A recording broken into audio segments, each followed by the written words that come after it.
bien sur la radio nationale et vous avez fait le bon choix. Il est 7h à Kalana, même heure à Bafouladji. Et c'est l'heure de votre journal. Bonjour et bienvenue.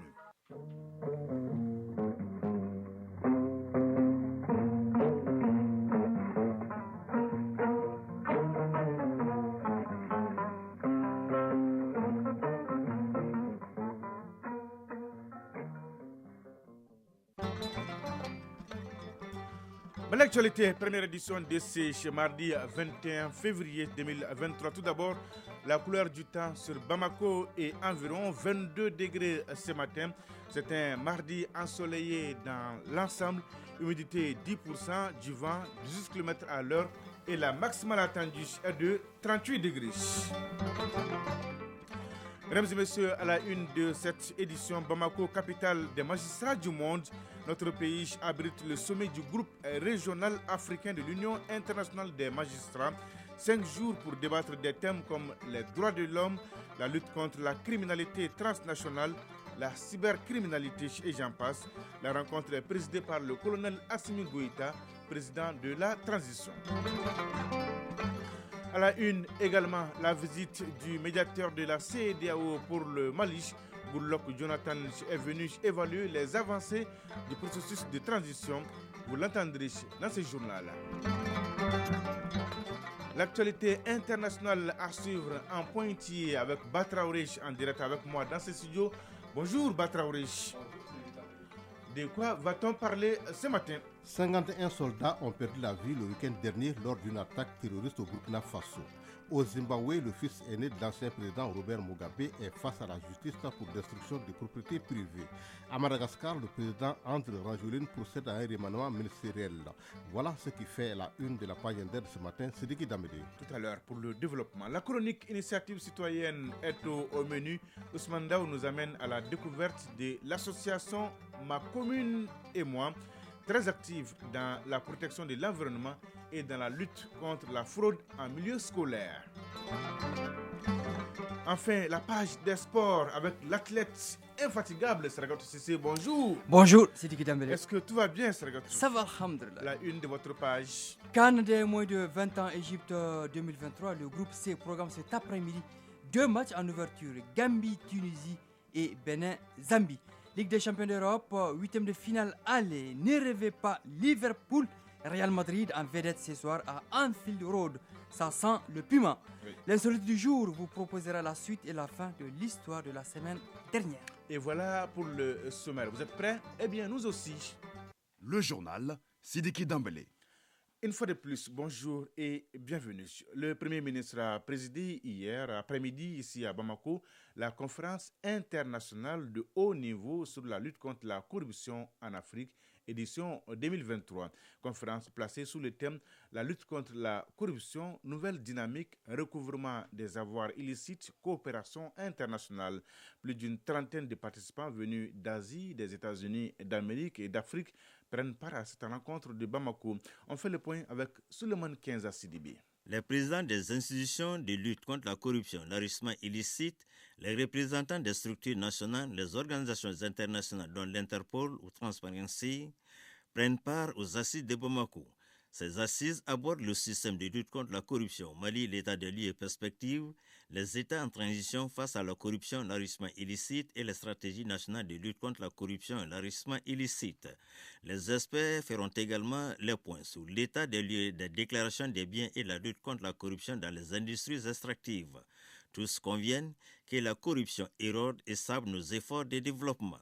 Dr Moumouni Guindo, président de l'Office central de lutte contre l'enrichissement illicite. La corruption, l'enrichissement illicite, le blanchiment des capitaux et toutes les autres formes de délinquance financière sapent le développement socio-économique, creusent les inégalités. Le contrôleur général des services publics, le bâtonnier Akemouna, avocat, ancien vice-président de Transparency, et l'honorable Tom Trevor Sam Kaba de la Zambie, soulignent tous à suffisance le mal que représente la corruption sur les ressources du continent. Pour le docteur général Khaled Mohamed Saïd Bassam, Président de l'Association des autorités anticorruption d'Afrique, il faut la synergie d'action contre la corruption et l'enrichissement illicite. Les représentants du PNUD et l'ambassadeur des Pays-Bas au Mali soulignent à juste titre les avancées dans la lutte contre la corruption au Mali, comme en atteste l'adoption de la politique nationale suivie de son plan d'action de lutte contre la corruption. Le Mali cherche les voies et moyens pour bien gérer ses ressources depuis 1960, depuis les opérations de taxi ou les états généraux de la lutte contre la corruption de 2008. Le CLEI est la résultante de toutes ces opérations. Dr Choguel Kogala Maïga, Premier ministre, chef du gouvernement. La création de l'Office central de lutte contre l'enrichissement illicite est une résultat des assises à travers notamment le Forum national de lutte contre la corruption qui a recommandé et mis en place une structure indépendante de coordination et de prévention de lutte contre la corruption pour mettre en œuvre non seulement les recommandations des États généraux de la corruption, mais aussi les engagements du Mali au niveau du mouvement de la CEDEAO, de l'Union africaine et de l'Organisation des Nations Unies. Les personnes sont venues de 35 pays, tous pour mettre s'engager contre la corruption et l'enrichissement illicite. Première au sein les membres étaient appelés hier après-midi à se prononcer sur une des réformes majeures dans le cadre de l'approfondissement de notre processus de décentralisation. Il s'agit de 6 projets de loi portant réorganisation administrative au Mali comme innovation. Sachez désormais, entre autres, que le Mali comptera 19 régions républiques et instituts. Bamako sera avec 7 arrondissements et la création commune disparaîtra. Une réforme qui va coûter la somme de plus de 263 milliards de francs CFA sur 3 ans, avec comme objectif rapprocher l'administration des populations et favoriser le développement local. Plus de détails dans l'édition de 13h avec Modibo Mariko. Sur autre plan, le médiateur de la CEDEAO pour le Mali, l'ancien président nigérian Goodluck Jonathan, est à Bamako depuis hier après-midi dans le cadre du suivi du processus de transition au Mali. À sa descente d'avion, il a été accueilli par le ministre des Affaires étrangères et de la coopération internationale, Abdoulaye Diop, en présence du chef de la MINUSMA ainsi que des responsables de la CEDEAO. Notre reporter Mamadi Kone lui a posé la question de savoir concrètement l'objet de cette première visite en cette année 2023. Nous l'écoutons. C'est ma première visite au Mali depuis le début de cette année. Alors je voudrais saisir l'occasion et souhaiter à tous, ou formuler à tous mes meilleurs vœux. Cette fois-ci, en venant au Mali, nous n'avons pas un objectif spécial. Comme vous le savez, il y a des efforts en cours, alors nous avons jugé opportun de discuter avec toutes les parties prenantes, notamment les partis politiques, les organisations de la société civile, et savoir comment les uns et les autres se préparent pour les échéances à venir et savoir aussi quel progrès nous enregistrons avant la fin de cette année.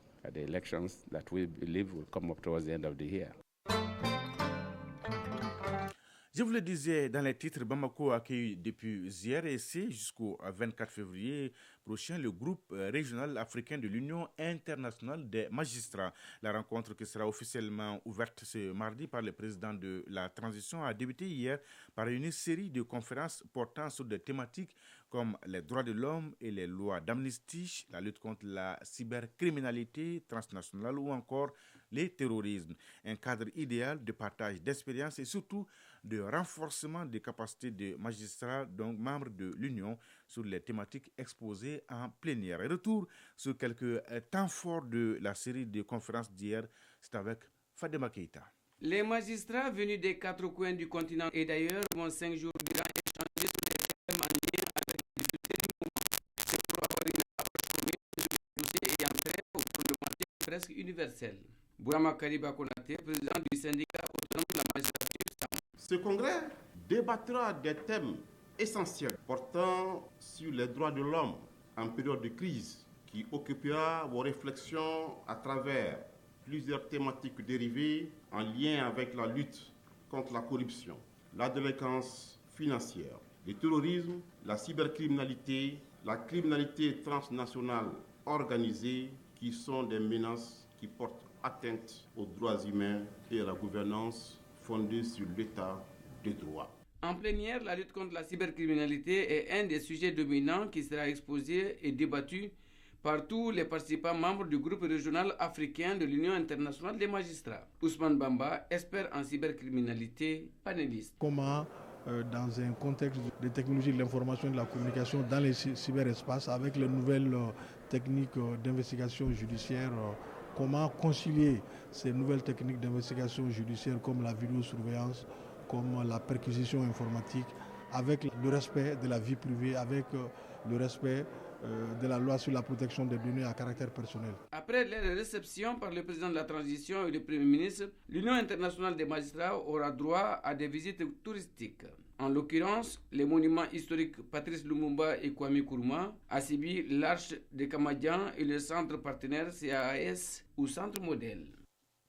Mais l'actualité à 7h11 à Sofara. À suivre l'actualité internationale avec Batraoré en direct avec moi dans ce studio. La chronique Initiative citoyenne avec Ousmane Dao et la page des sports avec l'athlète infatigable Sergatou Sissi. Bonjour Batraoré. Bonjour Cédric Dambélé. Au Burkina Faso, oui, au moins 51 soldats tués dans une embuscade. Oui, ce bilan pourrait s'alourdir dans les heures à venir car plusieurs soldats manquent toujours à l'appel. Près de 80 personnes sont encore recherchées selon certaines sources sécuritaires. Les blessés sont soignés dans des centres médicaux appropriés pour une prise en charge. L'attaque s'est déroulée entre Oursi et Déo dans la région du Sahel. Des renforts aériens ont été envoyés sur place durant tout le week-end. Au Zimbabwe, Robert Mugabe Jr., le fils de l'ancien président, est face à la justice. Robert Mugabe Jr. est le fils aîné de l'ancien président zimbabwéen et de sa seconde épouse Grace. Il a été arrêté dimanche dernier pour destruction des propriétés privées. Mugabe Jr. est accusé d'avoir endommagé plusieurs voitures de luxe et autres biens privés lors d'une fête à Harare pendant le week-end. L'étendue des dommages est estimée à plus de 11 000 €. Une plainte a été déposée par un de ses amis. L'homme, âgé de 31 ans, a été présenté devant un juge hier matin à Harare, la capitale. Direction Madagascar, Batraoré. André Rajolina remanie son gouvernement pour la dernière ligne droite de son mandat. Depuis le limogeage de l'ancien chef de la diplomatie il y a 4 mois, le poste de ministre des Affaires étrangères malgache était assuré par le ministre de la Défense par intérim. Ce ministère retrouve enfin un titulaire, mais c'est une recomposition du gouvernement sans grand bouleversement. L'inamovible Christian Sey, Premier ministre depuis le gouvernement d'union de 2018, reste en poste. 8 ministres font leur entrée dans l'équipe gouvernementale dans un contexte électoral avec une présidentielle prévue à la fin de l'année. Triste nouvelle, de nouveaux tremblements de terre en Turquie et en Syrie, Batraoré. La première secousse de magnitude 6,4 avec pour épicentre Defne, un district proche de Antakya en Turquie, s'est produite à 24 heures locales, 17h04 temps universel. Elle a été suivie 3 minutes plus tard par une seconde secousse de magnitude 5,8 à Samandaga, localité côtière plus au sud. Il y a au moins 3 morts en Turquie et 47 personnes prises dans un mouvement de panique alors qu'elles essayaient de fuir ont été blessées en Syrie. Merci Batraoré pour toutes ces informations. Bonjour Sragatou Sissi. Bonjour Sidiki Dambélé. Donnez-nous l'heure Sragatou. Il est 7h13 à Kita. On se retrouve juste après les jingles.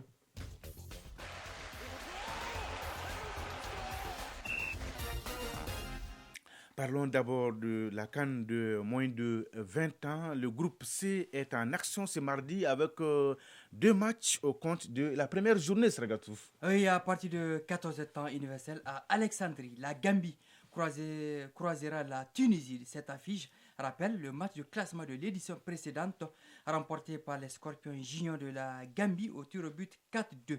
Et à 17 temps universel, toujours à Alexandrie, le Bénin, de retour sur la scène africaine, est dans le starting block pour défier la Zambie, vainqueur en 2017 et cité parmi les favoris à la succession du Ghana absent. Hier, dans le groupe B, l'Ouganda a battu la Centrafrique 2-1. Le Congo, de son côté, a eu raison du Soudan du Sud 2-1. L'Ouganda et le Congo prennent déjà la tête du groupe B avec 3 points. Ligue des champions d'Europe sera suite ce soir des 8e de finale aller au menu 2 sulfureux duels. Le stade d'Anfield Road va bouillonner ce soir à 20h temps universel à l'occasion de ce 8e de finale aller Liverpool-Real Madrid. Ces retrouvailles seront colorées 9 mois après la finale gagnée 1-0 par le Real au Parc des Princes. Les deux équipes affichent une confiance née de leurs succès respectifs en championnat en guise de revue de troupes. Liverpool et Real Madrid, tension maximale. Ouais. On suivra aussi à 20h temps universel le premier face-à-face de l'histoire entre l'Eintracht Francfort et Naples. Les Allemands et les Italiens se sont bien préparés en championnat. Toute chose qui mettra du piment dans cette rencontre. Ouais, beaucoup de piment. Liverpool, Real, Sragatou, un pronostic? Match nul. Match nul. Je vois déjà votre coloration. Ça se comprend. Alors, qu'est-ce qu'il nous reste? L'insolite du jour. Ah oui, l'insolite du jour. Comment oublier la suite de l'histoire de la semaine dernière? Et oui, l'histoire de la semaine dernière portait, rappelez-vous, sur la double demande en mariage d'un joueur et d'un arbitre assistant à une supportrice lors d'un match de football au Congo. Les joueurs et l'arbitre assistant sont tous deux là devant la supportrice pour une demande de mariage. Donnez-nous la suite et la fin de l'histoire. Alors, la supportrice, après avoir reçu avec émotion la demande en mariage d'un joueur de l'arbitre assistant, est restée bouche bée. Les supporters se mêlent de la danse. Vous allez me demander où sont le joueur et l'arbitre assistant. Ils sont toujours agenouillés en attendant une réponse favorable. Alors, personne ne devant la sportrice. Oui, personne ne veut mordre le carreau. Une partie du public soutient le joueur et une autre l'arbitre assistant. Alors, l'héroïne du jour est appelée à trancher. Elle se saisit d'un mégaphone, moment très attendu. Oui. La sportrice de dire, selon nos sources, que son choix n'est ni le joueur ni l'arbitre assistant, mais le batteur de tam-tam haranga la foule.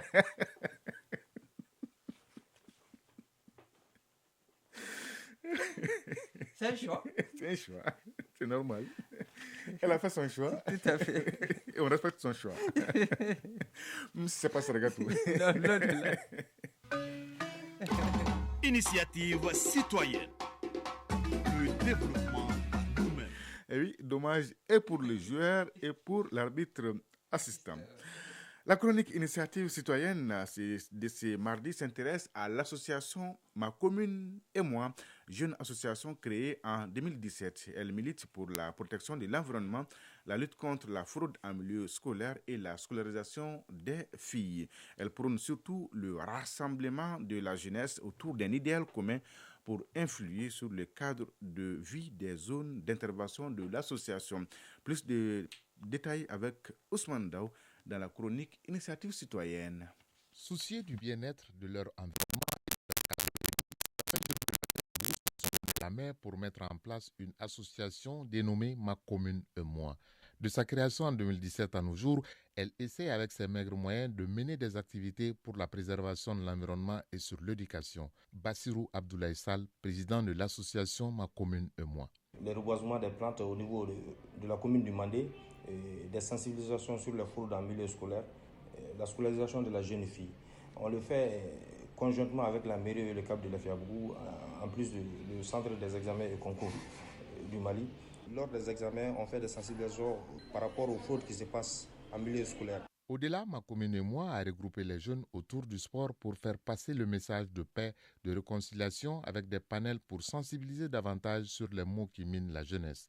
Bassirou Abdoulaye Sall, président de l'association Ma Commune et Moi. Les Jeux Olympiques de la Commune 4 est un sport vecteur de paix et de cohésion sociale. Les Jeux Olympiques qui a débuté cette année a été une première au Mali qui a regroupé plusieurs disciplines telles que l'athlétisme, le karaté, le lever de poids, le basket, le football, l'handball, l'hippisme, le moutard, tout d'une même cause. Et on a eu à animer des panels qui fraudent en milieu scolaire, le droit de la femme et de l'enfance. C'était toujours pour regrouper plus de jeunes et pour les conscientiser plus davantage. L'association Ma Commune et Moi a des perspectives d'évolution. On a des projets à long terme et ça puisse s'étendre au niveau de tout le Mali. C'est un peu comme le Mali est confronté à des crises multidimensionnelles ces derniers temps. Donc nous avons jugé nécessaire vraiment de notre pierre à l'édifice national, ces Jeux Olympiques. Et nous comptons sur d'autres partenaires pour l'édition future. En attendant, l'association Ma Commune et Moi compte maintenir le cap tout en multipliant les initiatives à l'endroit de la jeunesse pour un cadre de vie meilleur. 7h20 à Ngolonyanasso, à Nyamanasso et à Nkourala. C'est donc tout pour ce journal. Grand merci à Batraoresh et à Idrissa Damele qui m'ont aidé à la réalisation, aux opérations techniques à Lou B. Koulibaly. La mise en ligne est assurée par Abdul Aziz Koulibaly, présentation Sidiki Dambélé. Merci de votre fidélité et de tous vos soutiens. C'est réconfortant. L'info continue sur votre chaîne. Tout de suite, la page météo, suivie des avis divers avec Fousseni Diarra. Et à 13h, vous avez rendez-vous avec Bemba Sibi pour la deuxième édition du journal. La pensée du jour signée Saint-Augustin. Il vaut mieux suivre le bon chemin en boitant que le mauvais d'un pas ferme. Oui, il vaut mieux suivre le bon chemin en boitant que le mauvais d'un pas ferme. Mesdames et messieurs, prenez soin de vous et des autres. Excellente journée de mardi à toutes et à tous. Au revoir.